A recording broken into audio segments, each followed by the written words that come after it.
business. Nang dahil sa'yo ay nabuo ang aking happiness. Papanisin ko ang lahat ng mga millionaires.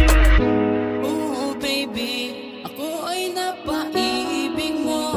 Sang binibini sa'kin ay nagpatibok nitong puso.